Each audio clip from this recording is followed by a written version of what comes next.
우리하고 뭐 약속한 일도 없는데 세월은 지나가고 또 예기치 않았던 12월 달 우리에게 또 이렇게 맞이하게 됐습니다. 이렇게 한 해를 지나가면서 그날이 그날이지만 그래도 우리는 이렇게 달을 생각하고 일을 생각하면서 올 한 해를 어떻게 지나왔는가 한 번쯤은 돌이켜보는 것이 필요한 것 같습니다. 불란서의 자연주의 작가였던 모파상이 진주 목걸이라는 책을 썼습니다. 이것은 인생들에게 세월이 얼마나 허무한 것인가를 가르쳐주는 그런 내용이 그 안에 담겨져 있습니다. 아주 가난한 가정에 태어나서 하급 관리로 직장을 갖고 살다가 결혼을 하게 됐는데 마틸드라는 그 여인과 결혼을 하게 됐습니다. 근데 이 마틸드 여인이 어느 날 남편이 가져온 무도회 초청장을 들고 뛸 듯이 기뻐하는 것이었습니다. 그러나 그 기쁨은 잠깐뿐이었지 금방 그는 또 실망하게 됩니다. 그러냐면 그 파티에 초청은 받았지만 그 파티에 입고 갈 드레스가 없습니다. 그래서 갈 수가 없습니다. 그래서 금방 절망하는 그 아내의 모습을 보고 남편이 자기가 지금까지 근근히 모았던 모든 적금 통장을 다 털어서 남편의 아내의 드레스를 맞춰줍니다. 그래서 그 드레스를 입고 굉장히 기뻐하던 여인은 금방 또 실망을 하는데 무엇이냐면 자기가 걸치고 갈 목걸이, 귀걸이 이러한 액세서리가 하나도 없는 것이에요.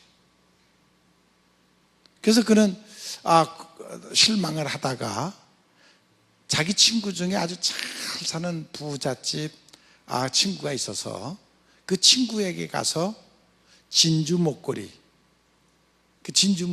빌려옵니다. 그리고 그는 그 파티에 참여를 합니다.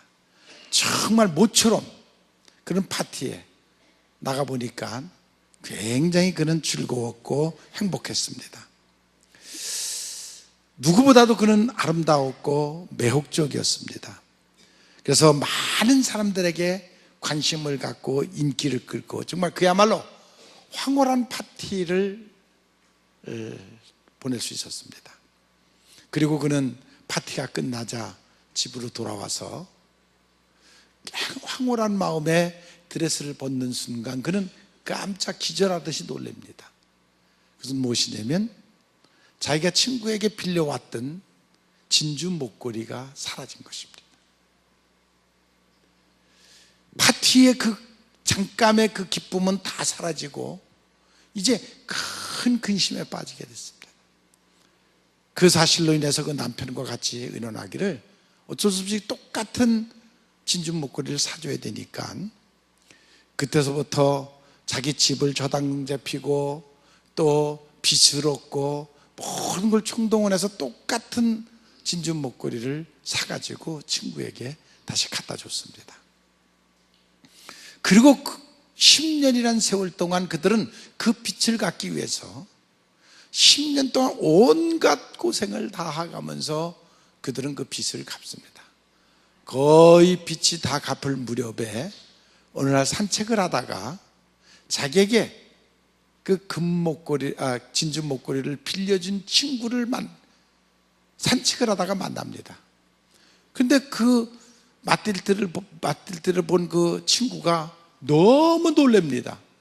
야, 너 10년 사이에 왜 네가 그렇게 망가졌니? 얼굴이니 그 모든 행색이 너무 초라하고 너무 망가져 있습니다. 그 친구가 깜짝 놀라서 너 왜 이렇게 됐니? 하고 물을 때 그때서야 이 마틸드가 지금 과거에 10년 동안 있었던 얘기를 합니다. 10년 전에 내가 너한테 그 진주 목걸이를 빌려갔는데 그걸 파티에서 너무 즐겁게 놀다가 그걸 잊어먹었다. 그래서 그거를 진짜 진주 목걸이를 사서 너한테 그걸 갖다 줬는데 그 빚을 갚느냐고 내가 10년을 지금 이 죽자 사자 고생을 하고 사실 거의 다 갚았다. 그런 얘기를 듣던 그 친구가 깜짝 놀래갖고, 야, 그런 얘기를 진작 하지. 내가 너에게 빌려줬던 그 진주 목걸이는 가짜였어. 그건 모조품이었어. 그건 몇 프랑도 안 되는 돈이었어. 근데 그것을 진짜 목걸이를 사오느냐고 그 고생을 했느냐 하면서 이 얘기를 듣다 맡을 때는 왈칵 울음을 터뜨리고 맙니다.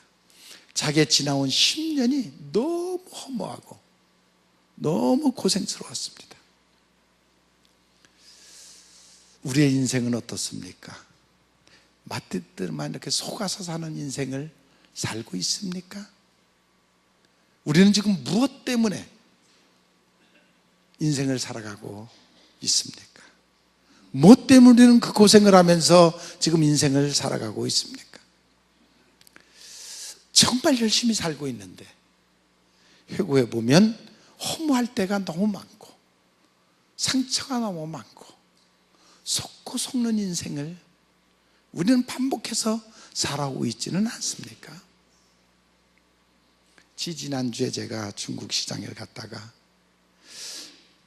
명품 가게를 갔습니다. 가짜 명품 가게였습니다.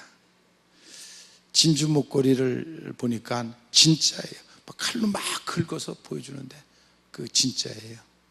근데 그 지금은 몇 푼이 안 가더라고요. 왜냐면 다 인조 목걸이가 돼서 그런지 10,000원에 2개를 살 정도로 그렇게.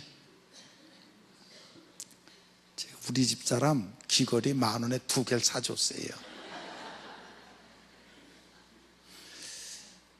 거기 가니까 명품 가방들이 막 늘비에. 그게 시중에서 보통 500만 원, 800만 원 간대요. 거기서는 얼마 가는지 내가 얘기 안 하겠어. 아주 그냥 가만히 보면 그 500만 원짜리, 800만 원짜리 혹시 여기도 계시겠지, 몇 분은 있겠지.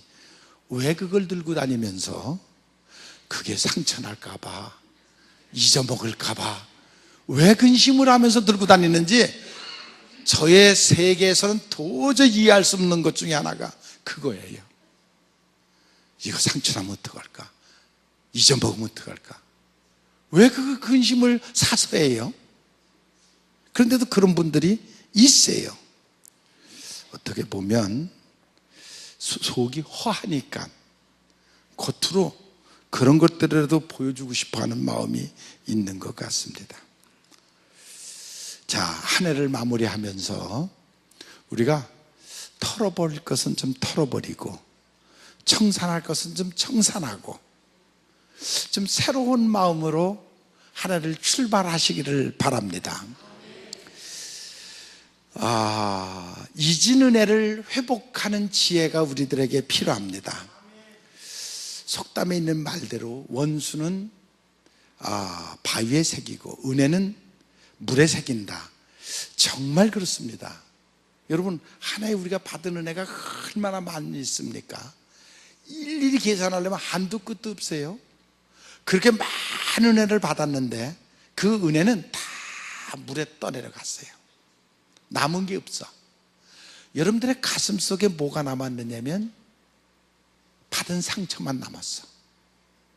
네? 은혜 그것은 다 떠내려가고 서운한 점, 가시에 살짝 찔린 거, 그거는 그냥 가슴에 남아서 지금도 그 가슴 앓이를 하고 있어. 그것을 아파하고 있어요. 이것이 얼마나 어리석은 인생을 살아가고 있는가의 한 단면이에요. 수없이 많은 은혜는 다 잊어먹고 하나도 남긴 것이 없고 내게 조금 아픈 그 상처들, 그것은 가슴에 품고 잊어먹지 않고 그것만 기억하고 살고 있으니 그 가슴이 뭐가 되겠어요? 그 가슴이 거기서 뭐가 나오겠어요? 거기서 어떻게 선한 것이 나오겠어요? 거기서 어떻게 축복이 생기겠어요? 잊어먹을 건 다 털어버리고 정말 성령으로 충만하게 채워지는 여러분들의 가슴이 되시기를 바랍니다. 예수님께서 뒤에 것은 잊어버리고 앞을 바라봐라. 예, 앞을 바라보고 사는 여러분들 되시기를 바랍니다. 그리스도인의 삶은 정말 괴로웠던 모든 그 아픔을 축복으로 승화시키는 그것이 바로 믿음입니다. 그게 성도의 삶입니다. 그 지혜가 여러분들에게 있기를 바랍니다. 푸스킨이 그런 말을 했죠. 생활이 그들을 속일지라도 슬퍼하거나 노여워하지 말라. 왜? 지나가기 때문입니다. 흘러가기 때문입니다. 그것 때문에 노여워하면 앞날이 안 보입니다. 그것을 지나가는 세월, 우리는 그것을 알아야 됩니다. 아무튼 우리는 항상 성령으로 또한 믿음으로 여러분들이 충만한 힘을 갖고 미래를 바라보고 사는 여러분들이 되시기를 바랍니다. 나의 성공이든 실패이든 하나님의 섭리가 있다는 것을 깨달아야 합니다. 잠언 16장 9절 사람이 마음으로 자기 길을 계획할지라도 그 걸음을 인도하시는 이는 하나님이시니 믿습니까? 그래도 여전히 자기 길을 가지 않습니다. 여러분 정말 맡기고 사는 법을 좀 배우세요. 하나님께 자기의 인생을 맡기고 사는 법, 그것을 배워야 됩니다. 빨리 배울수록 좋아요. 빨리 많이 맡길수록 좋아요. 저는 가끔씩 가다 정말 성령의 인도함을 받고 살기를 원하고 있습니다. 그런데 가다 보면 내가 이 길을 언제 갔지? 여기를 언제 간 길이지? 언제 이런 일이 있었댔지? 이미 내 심령 속에 성령이 역사하셔서 이미 갔다 온 길들이에요. 그런 느낌을 너무 많이 받습니다. 한 해를 괴로움 속에 살았다 할지라도 여러분 그런 것을 털어버리십시오. 빈세트 박사가 당신이 하루에 2번 세수하지 않느냐, 여러분도 당신의 마음도 하루에 2번은 씻어내야 된다, 그런 말을 했습니다. 여러분 우리가 노이로제에 걸리는 것이, 정신착란증이 걸리는 것이 과거에 아픈 상처만 가득 쌓여있기 때문입니다. 그것이 결국 병이 되는 것입니다. 마귀는 과거를 생각하게 하고 성령은 미래를 꿈꾸게 한다는 말이 있습니다. 여러분들은 성령을 통해서 미래를 꿈꾸고 살아가는 여러분들이 되시기를 바랍니다. 오늘 달란트 비유를 제가 읽어드렸습니다. 5달란트, 2달란트 받은 사람은 잘했다, 충성된 종아. 1달란트 받은 자는 쫓겨나는, 빼앗기는 그러한 모습을 봤습니다. 왜 그랬느냐? 첫째는 자기에게 받은 달란트를, 재능을 잘 활용한 사람은 칭찬을 받았습니다. 5달란트, 2달란트 받은 사람은 칭찬을 받은 것은 자기에게 받은 달란트를 잘 활용을 했습니다. 자, 여기 앉아있는 여러분 모두도 달란트를 받았습니다. 재능을 받았습니다. 지금 그것을 잘 활용하는 분은 5달란트, 2달란트 받은 것처럼 자기의 재능을 잘 활용을 하고 있고, 활용하지 않는 분은 1달란트 받은 자처럼 땅에 묻어두고 있는 것입니다. 어떤 분은 장사의 달란트를 받았고, 어떤 사람은 학문의 달란트를 받았고, 어떤 사람에게는 기계 조작 달란트를 받았고, 어떤 사람은 예능적인, 예술적인 달란트를 받은, 그러니까 어떤 달란트든지 간에 자기가 받은 달란트가 이거로구나 깨닫고 사는 사람은, 그 사람은 충성된 종이고 지혜로운 종입니다. 그런데 아직도 내게 준 달란트가 무엇인지 알지 못하고, 또 받은 달란트를 1달란트 받은 것으로 알고 땅에 묻어두고 사는 사람, 그 사람은 어리석은 사람입니다. 크리스찬은 그리스도의 도를 따르는 사람들입니다. 다시 말해서 하나님의 기름 부음을 받고 사는 사람들입니다. 그것이 바로 성령을 받고 사는 사람들입니다. 하나님이 특별한 목적이 있어서 여러분들을 이 땅에 오게 하셨고, 특별히 그리스도인으로 자녀로 삼으셨고, 그리고 달란트를 줘서 하나님의 일을 하게 하신 그 사실을 여러분들이 깨달으시기를 바랍니다.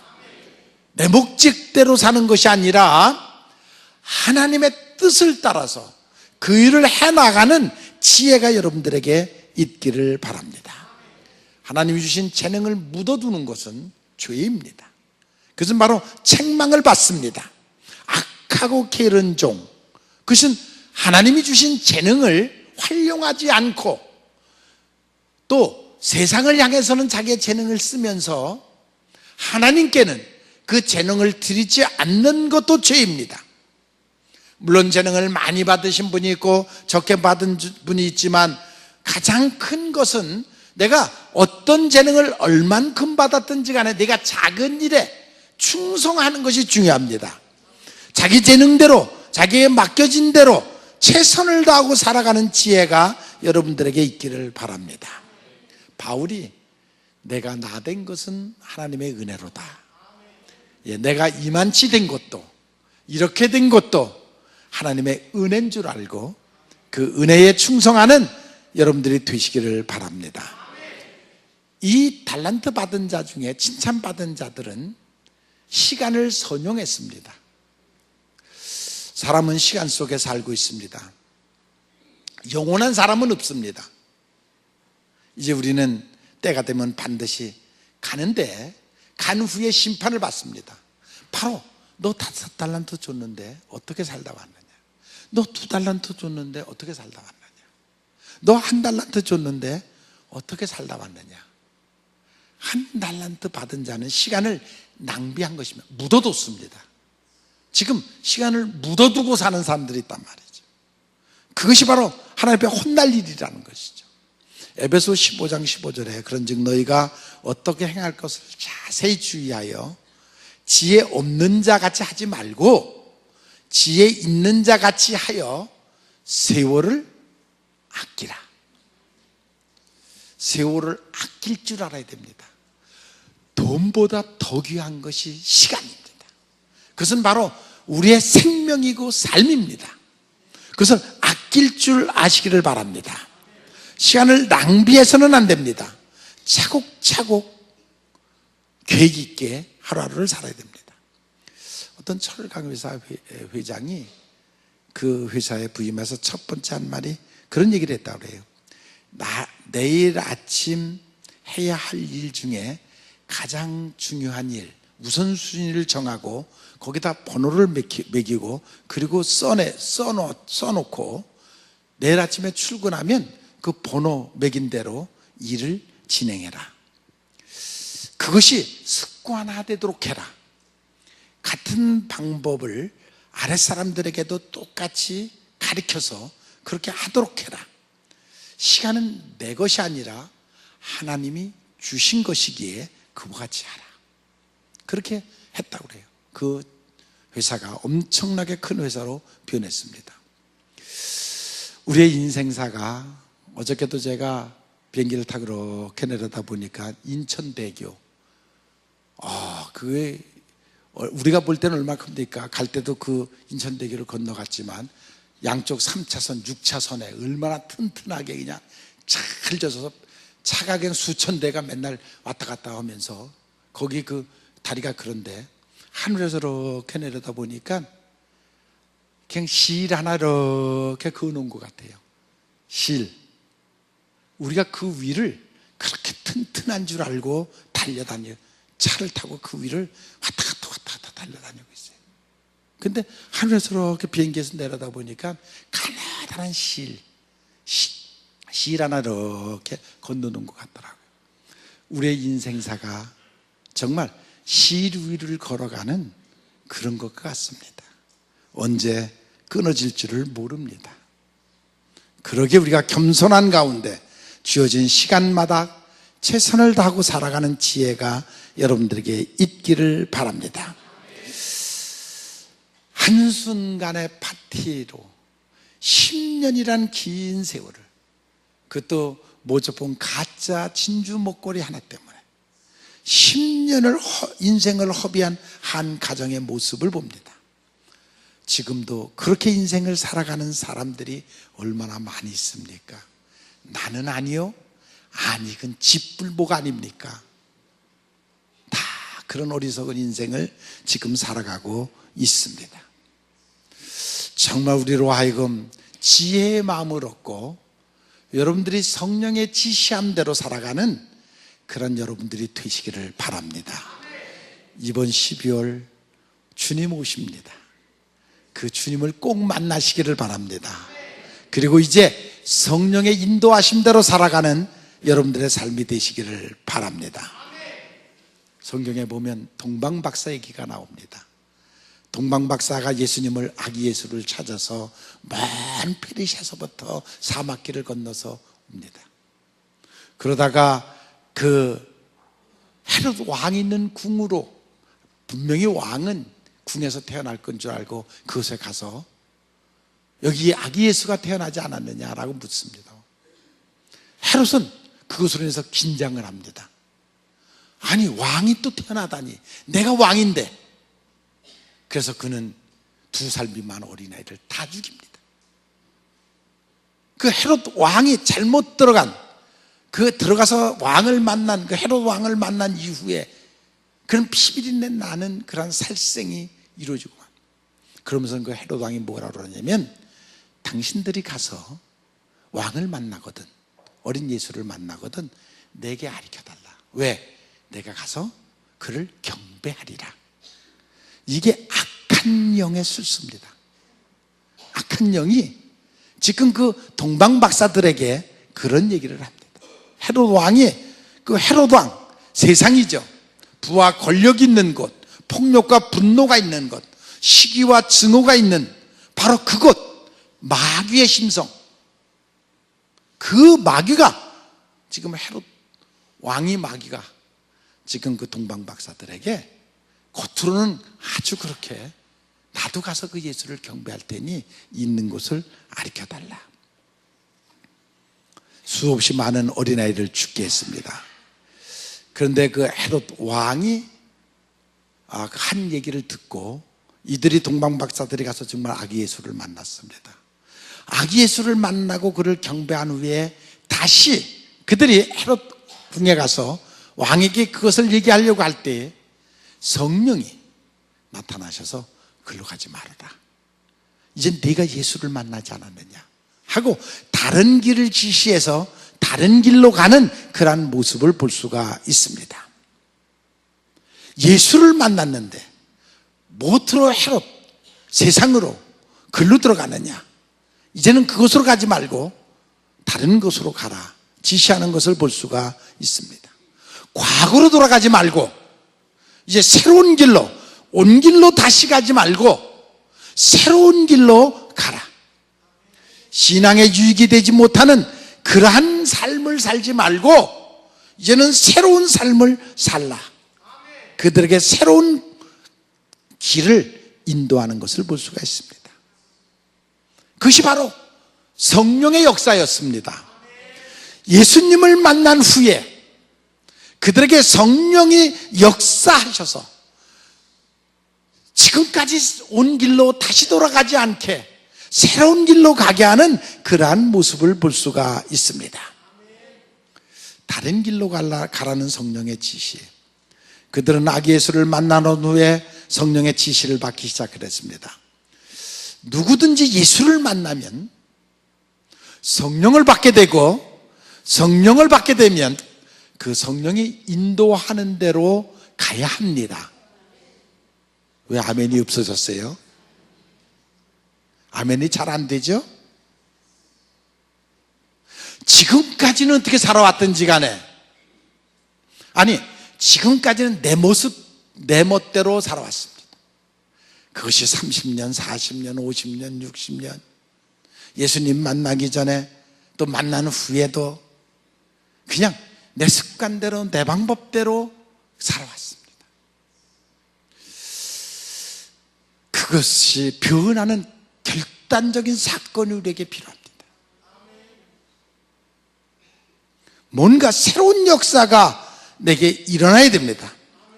예수님이 말씀하셨듯이 내가 너희를 고아와 같이 버려두지 않고 몇 날이 못되어 하늘에 있는 영을 너에게 보내주리니 그 영이 보혜사인데 너희를 보호하고 이끌어줄 축복의 길로 인도할, 천국으로 인도할 성령을 내가 너에게 보내주겠다. 믿습니까? 그 영을 받아야 됩니다. 육의 생각을 파멸이라고 말하고 영의 생각을 생명이라고 말합니다. 그 안에 평안이 있다고 말합니다. 육체의 소욕은 성령을 거스리고 성령의 소욕은 육체를 거스리나니 이 둘이 서로 대적하여 너희를 원하는 대로 하지 못하게 하려 합니다. 여러분들의 심령 속에 하늘로부터는 영이 있고 내가 여태까지 살아온 자아, 육신의 생각, 살아오는 방법, 그것이 있습니다. 그것이 끊임없이 투쟁을 하고 있습니다. 성령이 육신의 생각을 누르면 그 사람은 영에 속한 사람이고, 아직도 성령은 길을 피지 못하고 속에 있으나 마나 한 것이고, 내 육신의 생각과 방법대로 아직도 그 모습대로 살아가면 그 사람은 육에 속한 사람입니다. 겉은 아무리 멀쩡해도, 신앙생활하는 모습이 그런 듯해도 그는 육에 속한 사람입니다. 여러분 모두가 성령에 속한 사람이 되기를 바랍니다. 성경에 술 취하지 말라 이는 방탕한 것이니 오직 너희는 성령에 취하라. 믿습니까? 성령의 지시를 따라 살아가는 여러분들이 되시기를 바랍니다. 내가 이르노니 너희는 성령을 쫓아 행하라. 그리하면 육체의 소욕을 이기리라. 바깥과의 전쟁보다 더 무서운 전쟁은 내면의 전쟁인데 육신의 생각과 성령의 생각입니다. 그것의 전쟁이 무엇보다도 무섭습니다. 그것을 이기기 전에는 자아를, 바울이 말했듯이 나는 십자가를 나를 못 박았다. 그 자기를 십자가에 못 박기 전에는 우리는 아직도 육신의 사람이고 그 소욕 속에 빠져서 사는 것입니다. 영의 사람이면 영의 지시를 받아야 됩니다. 그것이 바로 올바른 성도의 모습인데, 그것의 갈등이 지금도 계속 우리를 괴롭히고 있습니다. 아직도 그 문제가 해결이 안 돼서 아직도 내 속에서 끊임없는 갈등, 그 갈등 속에서 우리가 헤매고 있습니다. 왜?